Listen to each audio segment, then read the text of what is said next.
E aí galera, eu sou o professor Hilton lá do curso Exatas, estou aqui hoje para te dar algumas dicas para a prova da ESCS.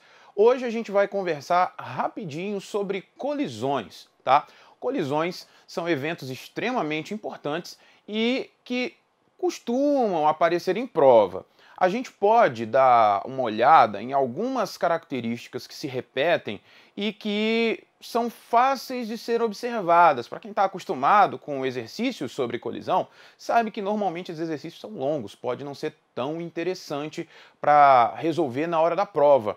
Como a nossa prova no fim de semana é uma prova de marcar e feita pelo CESP, como a gente já conhece, pode ser que ele pergunte alguns detalhes que não estejam necessariamente ligados ao processo matemático, ao procedimento matemático do evento de colisão. Vamos dar uma olhadinha aqui rapidinho? Olha só.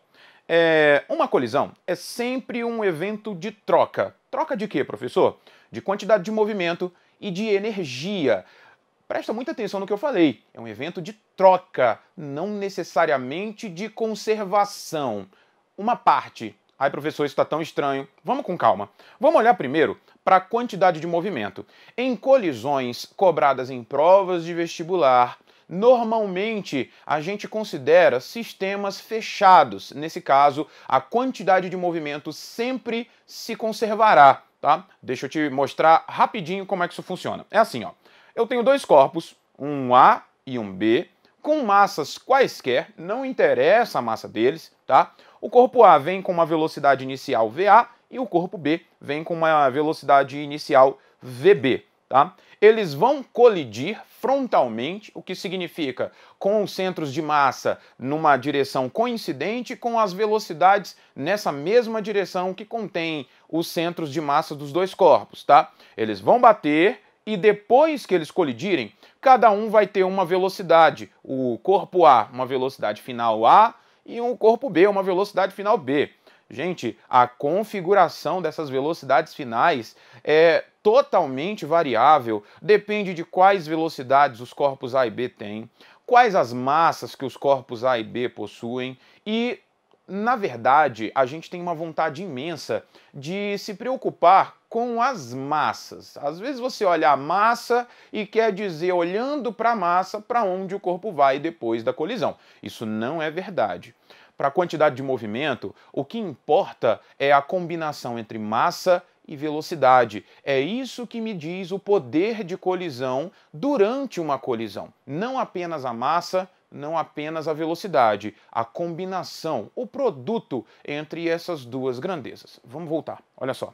Depois que a colisão aconteceu, no instante em que os dois corpos interagem, a gente pode olhar a interação exclusivamente entre os corpos A e B.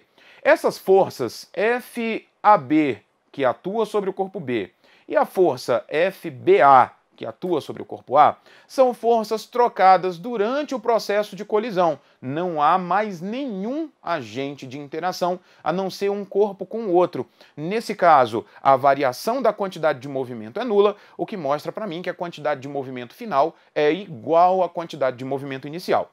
Então, num processo de colisão, a gente pode considerar, caso o sistema esteja fechado, que o impulso externo sobre os corpos que colidem é nulo ou aproximadamente nulo, de tal modo que eu possa considerar a conservação da quantidade de movimento.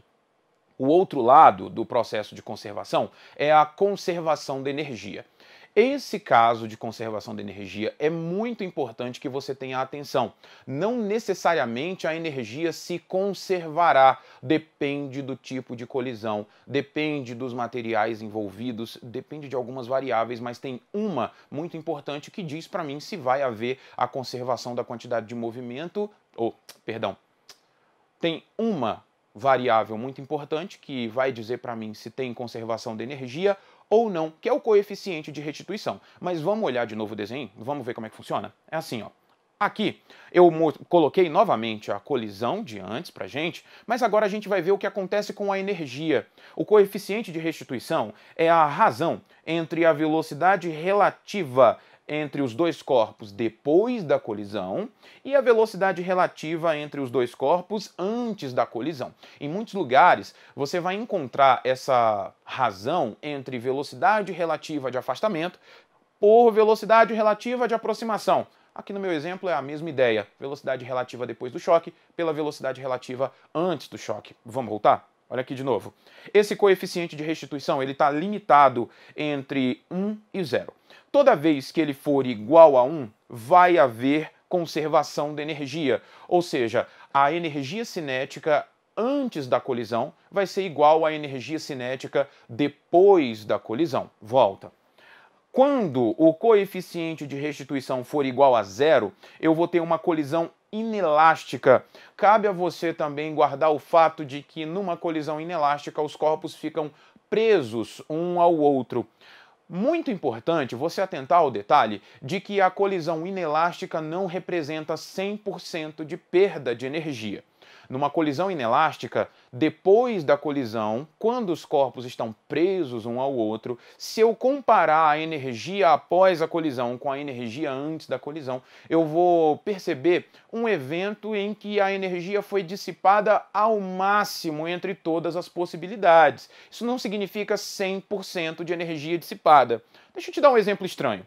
Lá no motor de Carnot, por exemplo, a gente sabe que o rendimento da máquina de Carnot é um rendimento máximo, porém inferior a 100%. Isso quer dizer o quê para mim? Que ela, dentre todas as máquinas térmicas possíveis, a de Carnot é a que consegue o melhor aproveitamento de energia, mas ainda assim, limitada pela segunda lei da termodinâmica, ela não consegue aproveitar 100% da energia que foi entregue por uma fonte de calor qualquer. Na colisão inelástica acontece exatamente a mesma coisa. Eu tenho o máximo de dissipação, não significa 100% de dissipação. Tem muita atenção com isso daí. Vamos voltar? Ainda tem mais um tipo de colisão, que é a colisão parcialmente elástica. Nesse caso, parte da energia cinética vai ser desperdiçada com relação à condição antes da colisão. É importante, pela observação que nós fizemos desses três valores, dessas três possibilidades de coeficiente de restituição, que você veja que o coeficiente não é um percentual de energia aproveitado depois da colisão. Tá? Fundamental, muita gente se atrapalha com isso, muita gente se confunde com isso. Ele não será um percentual de energia conservada jamais. Só lembra que, se ele for igual a 1, a colisão é uma colisão perfeitamente elástica. Se ele for igual a 0, a colisão é inelástica, corpos grudados depois da colisão. E se ele estiver entre 1 e 0, é uma colisão parcialmente elástica. Beleza, galera? Essa era a dica para você. Boa prova. Até a próxima.